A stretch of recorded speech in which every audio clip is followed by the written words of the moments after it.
Hi, this is Christina. Welcome to ക്രിസ്ട്രീംസ് English, easy English. നമുക്ക് English പഠിക്കാൻ എല്ലാവർക്കും ഇഷ്ടമാണ്. സിമ്പിളായിട്ടുള്ള, അതായത് ഉഡായിപ്പിക്കോടെ എങ്ങനെ ഇംഗ്ലീഷ് സംസാരിക്കാൻ പഠിപ്പിക്കാം എന്നുള്ളതാണ്. മീൻസ് ഞാനൊരു മലയാളം മീഡിയം സ്റ്റുഡൻ്റ് ആയിരുന്നു. ഞാനിപ്പോൾ ഹൈസ്കൂളിൽ സ്പോക്കൺ ഇംഗ്ലീഷ് ടീച്ചറായിട്ട് വർക്ക് ചെയ്യുകയാണ്. ഞാനൊരു ഓൺലൈൻ ട്രെയിനറും കൂടിയാണ്. ഓക്കെ, സോ ഞാനിന്ന് ഇവിടെ പറയണത് നമ്മൾ പാസ്റ്റ് ടെൻസ് ഉപയോഗിക്കുമ്പോൾ വരുന്ന ചില തെറ്റുകളെ കുറിച്ചാണ്. ഞാൻ വന്നു, സോ അതിന് ഇത്രയും പറയണ്ടോ, ഐ കെയിം, അത്രയും പറഞ്ഞാൽ മതി. പക്ഷെ ചിലർ ഉപയോഗിക്കുന്ന കാണാം ഐ വാസ് കം. അതായത് ഈ വാസ് എന്നുള്ള വാക്ക് അല്ലെങ്കിൽ വേർ എന്നുള്ള വാക്ക് ഉപയോഗിച്ചാൽ മാത്രമേ നമ്മുടെ വാചകം പാസ്റ്റ് ടെൻസ് ആകൂ എന്നുള്ളൊരു വിശ്വാസത്തിലാണ് പലരും ഇരിക്കുന്നത്. സോ അങ്ങനത്തെ കുറച്ച് തെറ്റുകൾ തിരുത്തുക, അത് മാത്രമേ ഇന്ന് നോക്കണുള്ളൂ. പാസ്റ്റ് ടെൻസ് ഞാൻ വന്നു എന്ന് പറയുമ്പോൾ ഐ കെയിം അത്രയും പറഞ്ഞാൽ മതി. ഞാൻ പോയി, ഐ വെൻറ്റ്.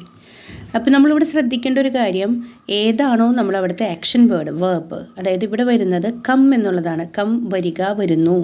അതിൻ്റെ പാസ്റ്റ് ഫോം എന്ന് പറഞ്ഞു കഴിഞ്ഞാൽ കെയിം, അത്രയേ ഉള്ളൂ.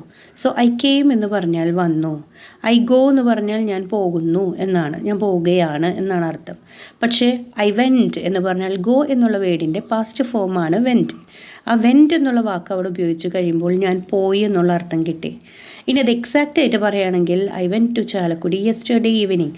ഞാൻ ഇന്നലെ വൈകുന്നേരമാണ് ചാലക്കുടിയിലേക്ക് പോയത്. നമുക്കപ്പോൾ കൂടുതൽ കൺഫർമേഷൻസ് അവിടെ വരാണ്. എപ്പോൾ പോയി? I went to Chalakudy to buy a car yesterday evening. ഞാൻ ഇന്നലെ വൈകുന്നേരം ഒരു കാറ് വാങ്ങാൻ വേണ്ടിയിട്ടാണ് ചാലക്കുടിക്ക് പോയത്. സോ നമ്മളതിൽ എന്തൊക്കെ വാക്കുകൾ ആഡ് ചെയ്ത് കൊടുക്കണോ അതിനനുസരിച്ച് അതൊരു വലിയ സെൻറ്റൻസ് ആയിട്ട് മാറും. അതാണ് പറഞ്ഞത്, നമുക്ക് ചെറിയ ചെറിയ മെത്തേഡ്സിൽ കൂടെ നമ്മുടെ ഇംഗ്ലീഷ് ഒത്തിരി നല്ലതാക്കാനായിട്ട് സാധിക്കും. അപ്പോൾ ഞാനിവിടെ ഒരു ചോദ്യം ചോദിക്കുകയാണ്. നമുക്കിപ്പോൾ എന്ത് പറയാം, ഞാൻ എഴുതി എന്നുള്ളത്. സോ എഴുതുക എന്നുള്ളതിൻ്റെ വേർഡ് ഏതാണെന്ന് ഫസ്റ്റ് നമ്മൾ കണ്ടുപിടിക്കണം. റൈറ്റ് എന്നുള്ളതാണ്. സോ ഐ റൈറ്റ് എന്ന് പറഞ്ഞാൽ ഞാൻ എഴുതുകയാണ് അല്ലെങ്കിൽ എഴുതുന്നു. സോ ഞാൻ എഴുതി എന്ന് പറയുമ്പോൾ ഐ റോട്ട്. അപ്പോൾ നമ്മൾ ഈ വേർബ്സ് ഏതൊക്കെയാണെന്നുള്ളത്, ഫൈനൈറ്റ് വെർബുകൾ ഏതൊക്കെയാണെന്നുള്ളത് നമ്മൾ കണ്ടുപിടിക്കണം. അതിൻ്റെ പാസ്റ്റ് ഫോം കണ്ടുപിടിക്കുക. ഇതാണ് സിമ്പിളായിട്ടുള്ള യൂസേജുകൾ. ഐ വെച്ച് എഴുതുമ്പോൾ നമ്മൾ ആ വെർബ് മാത്രം ഉപയോഗിച്ചാൽ മതി. അത് പ്രസൻറ്റ് ടെൻസ് ആയാലും പാസ്റ്റ് ടെൻസിന് അതിനെ നമ്മൾ പാസ്റ്റ് ഫോമിലേക്ക് മാറ്റണം. നമ്മൾ നേരത്തെ പറഞ്ഞത് ഐ ഗോ ആണ്, വെൻറ്റ് വെച്ചു. കം കെയിം വെച്ചു. റൈറ്റ് റോട്ട് വെച്ചു. ഇനിയിപ്പോൾ നമുക്കറിയാം സിങ്ങിൻ്റെ പാസ്റ്റ് പറയുന്നത് sang. I sang. She sang, അവൾ പാടി.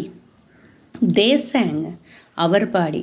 നമ്മൾ പാസ്റ്റ് ടെൻസ് ഉപയോഗിക്കുമ്പോൾ അവിടെ ഒരു പ്രത്യേകതയുള്ളത്, ജസ്റ്റ് ആ വേർഡിൻ്റെ പാസ്റ്റ് ഫോം മാത്രം വയ്ക്കുക. ഇത് സിമ്പിൾ പാസ്റ്റിനെ കുറിച്ച് മാത്രമാണ് പറയുന്നത്. ദേ വേർ സിങ് എന്ന് പറയേണ്ട ആവശ്യമില്ല. ദേ സാങ്, അതാണ് പാടി എന്നർത്ഥം. ദേ ആർ കമ്മിങ് എന്നല്ല പറയേണ്ടത്. ദേ വേർ കമ്മിങ് അല്ല വേണ്ടത്. ദേ കെയും, അവർ വന്നു. സിമ്പിൾ പാസ്റ്റ് ആയിട്ടുള്ളത്. സോ ഞാനിവിടെ കുറച്ച് കാര്യങ്ങളും കൂടി ഡീറ്റെയിൽ ആയിട്ട് പറയാം. ഐ കം, ഐ കെയും. ഈ ഐ എന്നുള്ള വാക്കിന് പകരം ഹീ അല്ലെങ്കിൽ ഷീ ഉപയോഗിക്കുകയാണെങ്കിൽ ഷീ കംസ്, അവൾ വരുന്നു, അവർ വരുന്നു. പക്ഷേ പാസ്റ്റ് ആകുമ്പോൾ എന്താ വരുന്നത്? ഷീ കെയും, ഹീ കെയും. ഓക്കെ, അപ്പോൾ ഈ ഒരു ചെറിയ വ്യത്യാസം മാത്രമാണ് ഇന്നത്തെ ഈസി ഇംഗ്ലീഷിലുള്ളത്. നിങ്ങൾക്ക് വീഡിയോ ഇഷ്ടപ്പെടുകയാണെന്നുണ്ടെങ്കിൽ ലൈക്ക് ചെയ്യുക, സബ്സ്ക്രൈബ് ചെയ്യുക. Take care, see you, bye. This is Christina signing out.